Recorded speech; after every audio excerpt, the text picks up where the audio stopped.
So in the past, when I've been leveling a paladin or any kind of sentinel build, I've recommended using hammer throw.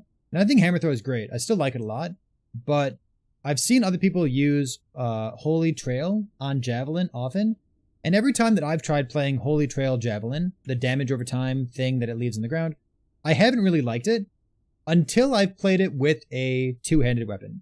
So I've always used Holy Trail Javelin, I guess like the couple times that I tried it, by using a wand or using a staff, and you stand there and you have this long animation for throwing the javelin itself, and it kind of stinks. It's fine, the damage is good, but it's not really a playstyle that I enjoyed.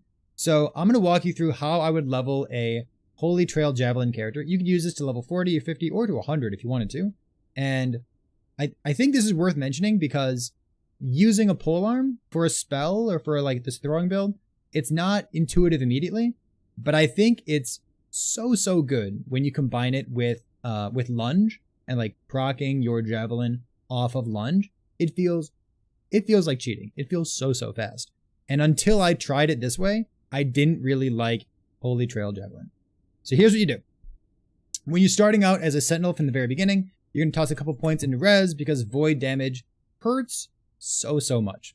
So we're going to spec a few more points in here. Let's go grab a little bit of vitality and these armor clad nodes here as well. And pretty much all of my paladins or all of my sentinels that I ever play are going to grab these nodes, some kind of combination. What we specifically want is 5 points also into this thing right here, this Valiant Charge. So cooldown recovery speed of lunge, we're basically like a lunge combo build. So keep that in mind. While we're leveling from the very beginning, just to make leveling easy, we're going to be, hitting things with vengeance until we get hammer throw. And once we get hammer throw around like level 3 or 4, we're going to do something like this, and then something like as many points into ballista as possible. So this is the first thing that I'm going to do with my hammer throw tree and get these minus things. And on my loot filter, I'm going to make sure that I have this, let's get a silver ring for movement speed. I'm going to make sure that I have this highlighted as early as possible so that I get that minus mana cost on my hammer throw. So let's go ahead and grab both of these. Let's pretend like, whoops, that's the wrong one. Let's pretend like we've got some excellent RNG on our new character here. We've got -6 to our throwing attack mana cost, so we can just spec into these nodes and we'll feel excellent about this. Eventually, we'll grab the spiral node, and we're going to level like that. The second skill that we'll spec into will be lunge, and we're going to spec lunge over to the right side like this. So we're going to grab all this stuff over here. We don't need damage from a secondary skill. We don't need lunge to be invulnerable while lunging. We don't need that right now, but we're going to spec our second skill as lunge to prepare for Pylum Assault, this node over here that lets you proc Javelin. So that's our second skill. Our third skill you get at like, is it level 18? It's something along those lines.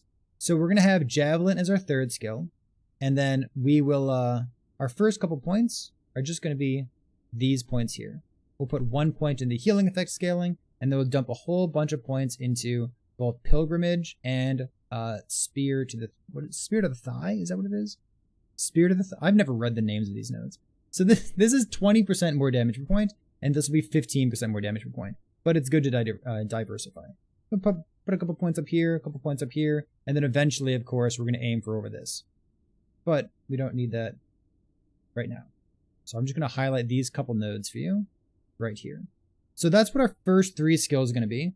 And as soon as we start getting Javelin, once we have the Holy Trail node spec'd, and we also have the Lunge node for Javelin spec'd, then we can drop Hammer Throw, and you can just use whatever you want. You can spec into like whatever your build's going to be later on, or you could spec into Sigils, or you could spec into Volatile Reversal. And in fact, no matter what you do, once you get your mastery, once you have your 20 points here, and you spec into like Forge Guard or Paladin or Void Knight, whatever have you, I'm going to recommend that your first 5 points, no matter what, are going to go into this node right here, because this will give you a bunch of resistance, which is great, some life, and it gives you access to Volatile Reversal. So, in my opinion, we're going to drop Hammer Throw here, we're going to unspec this, we're going to grab Volatile Reversal, and we're going to start working toward this node on the top right. So we want enemies take % increase damage. We'd like to go like 1, like this. And remember, Volatile Reversal stacks if you hit with the front and the back. So we're going to have both of these nodes, and the enemies take % increased damage over time. I also like to have this because I don't want my volatile reversal to mess with my life total. I just find that a little bit clunky. So this would be like my starter volatile reversal skill tree.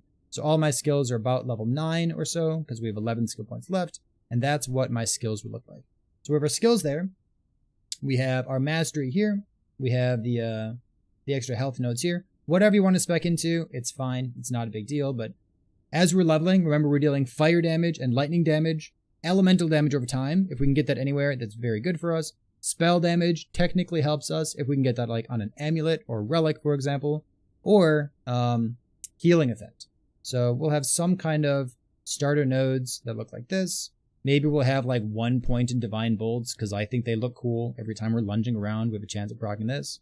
But you'll have some extra health, some of these nodes here, some of these nodes there, and that's, oh, there we go, 10 points into prayer because it gives % increased damage and it also gives increased healing effectiveness. So why is healing effect important? If you played Holy Trail before, you already know this, but we've got 1 pointer here. This Path of Judgment gives adaptive spell damage per 5% increased healing effect. So if you want to play a Javelin build late game, just make sure that you have healing effect on your idols, maybe healing effect on your rings, healing effect any place that you can get it, right? So that's how I would recommend leveling with Holy Trail Javelin. Whatever the lowest level spear for you is, it really doesn't matter what the item is, but something like this, listen, it really doesn't matter.